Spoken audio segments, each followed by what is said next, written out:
What is up, YouTube? This is Jack Fables here to give you another review. This time it's going to be about Drifters, the animated series written by the same guy who created Hellsing.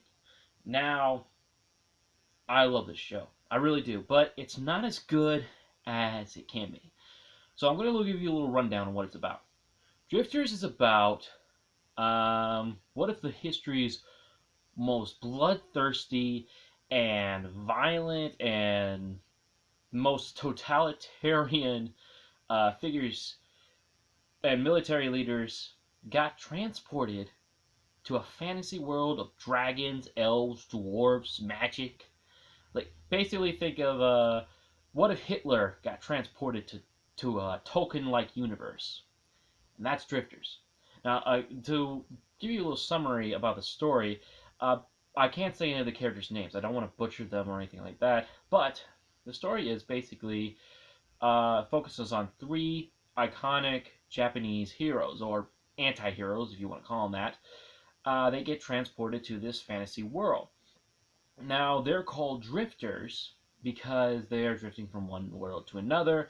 And in this world, they encounter elves, dwarves, other humans as well, but it's all in like a Tolkien fantasy D&D type universe. And in it, they bring with them the technologies that they know of. This is feudal Japan and during Oda Nobunaga's era. In fact, he's actually one of the main characters, one of the three main characters. Now, I like the series. I love the concept. But I did not like how the philosophical aspect of it, I guess you could say. Now, it was basically it turned villains into heroes and heroes into villains because the main antagonists of the series are called the Ends.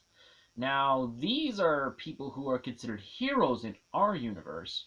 They include Rasputin, Anastasia, Joan of Arc, and it's kind of insinuating, now it hasn't been confirmed because the series is still going on in the manga and is right now working on the second season of the anime, is kind of implying that the main leader, whose name is called the Black King, is actually Jesus Christ. Now, these are all people who are considered heroes, healers, and great icons in our world, and not bloodthirsty tyrants.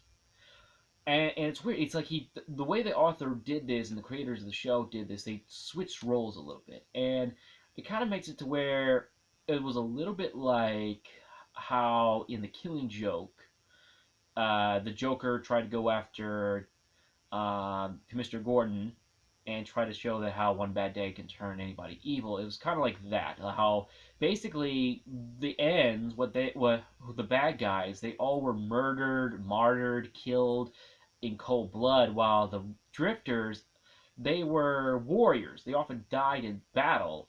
And so it's kind of like they died differently. And because of the different deaths, because they died with the honor, or they died with, it's kind of hard to understand the logic of who becomes a drifter and who becomes an end. It goes down to the ends are people who are pissed off at humanity. They want to see humanity destroyed. Now, the goal of the ends is that literally end humanity, but to uplift other races in this universe, where they ally themselves with ogres, orcs, dragons, demi-humans, basically, kobolds.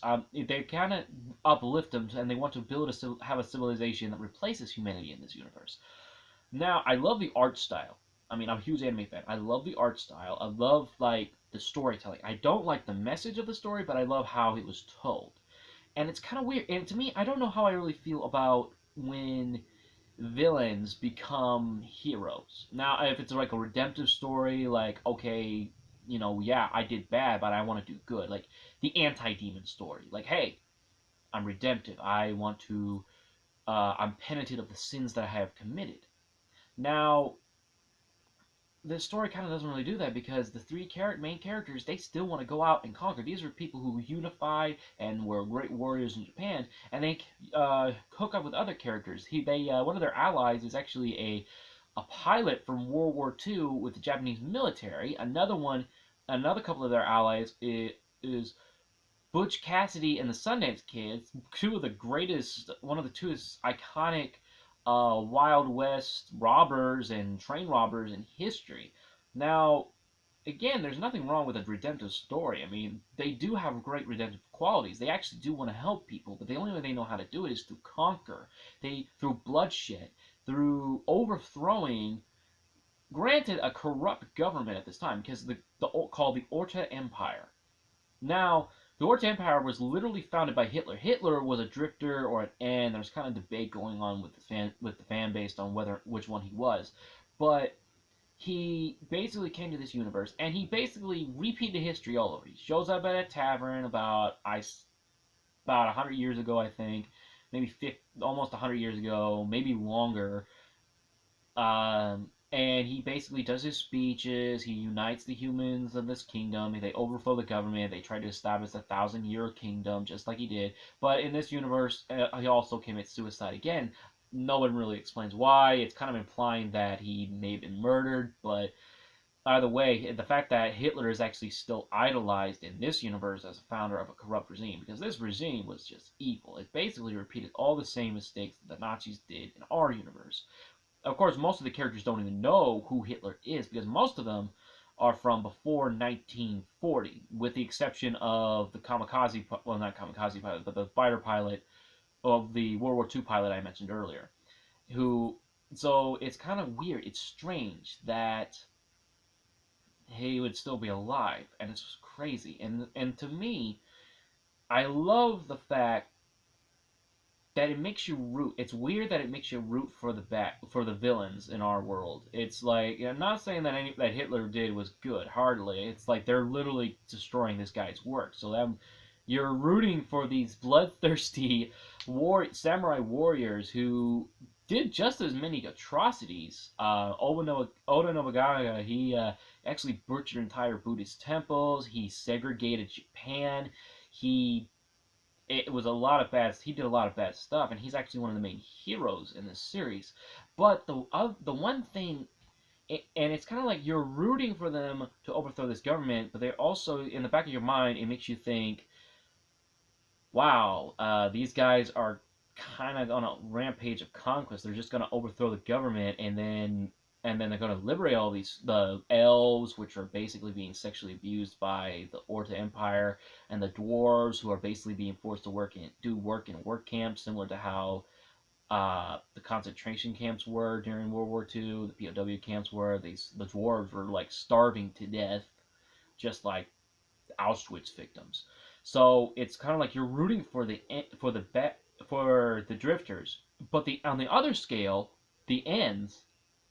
It's crazy that, and you understand why they're upset. You understand why they're upset, because they're mad at humanity. They've been betrayed. They realize how corrupt humanity is. And then their response is basically the total and utter annihilation of the human race, and to establish a primitive civilization after the Black King dies. Who he's kind of like, and this is why it's implying that it's Jesus Christ, that the Black King is Jesus, because he's kind of viewed as a messiah figure to all these what we consider traditionally monsters, ogres, orcs, kobolds, and dragons. He's considered a messiah, a god.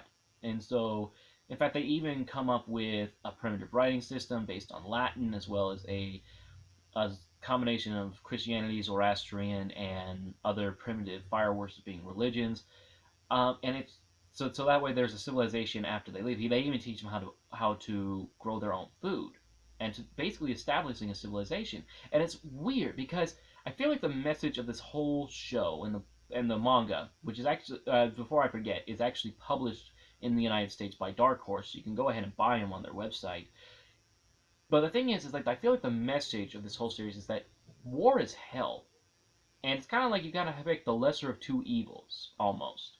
Because as much as the drifters are bloodthirsty, they actually do a lot of good. They liberate oppressed people. They support all lifestyles. One episode included where they ally themselves with a flamboyantly stereotypical gay nobleman who has about 500 soldiers who are called the Theban Guard, and they're gay. And I'm talking full-blown stereotype, buff, muscular, gay. They are gay, and they just don't care. I mean, they're a little put off by how gay they are, but at the end of the day, they just don't care. And to me, but on the other end, the ends, you still kind of like, you understand. You don't want them to win, but you kind of understand where they're coming from, but yet they're not entirely evil. And it's kind of like, that's what the message of the show is going for, I feel like. There's no such thing as black and white. It's kind of orange, blue morality. It's kind of like you're picking the lesser of two evils when you're dealing with war and conquest. But at the end of the day, it also seems to be implying, what do the ends justify the means, and do the means justify the ends kind of argument. You get it all the time in these type of war shows and war movies. So the thing at the end of the day, though, I give this show a B minus. Now, the reason I give it a B minus is it's great, got great anime, it's got original story, but I feel like it could have done better. Like, it has, and I know it sounds simplistic, but it needs to have a clear cut, maybe like a redemptive story, because they're not growing. They're still the same people. The only people who have changed are the people who have allied themselves with the ends. These are the bad guys. They're the ones who are like heroes in our world, but they become villains. They're evil. But the drifters, they're still got the same morality. They still got the same. They're still the same historical domain characters they are in our world. Like, they're bloodthirsty. They're win by any means mentality in order to win a war. There's nothing wrong with trying to win a war. It's a fact of life, but it's like I said, the show definitely has a pro-war, I guess, but it's so, or maybe not pro-war, but definitely shows the horrors of war, like saying that there are no good men or good women, no good men in war. And it's crazy, but it, but again, it's still a great show. It's done by the same creator as the Hellsing franchise, which is about Dracula. If you haven't seen that one yet, in fact, I might actually do a video about that one day.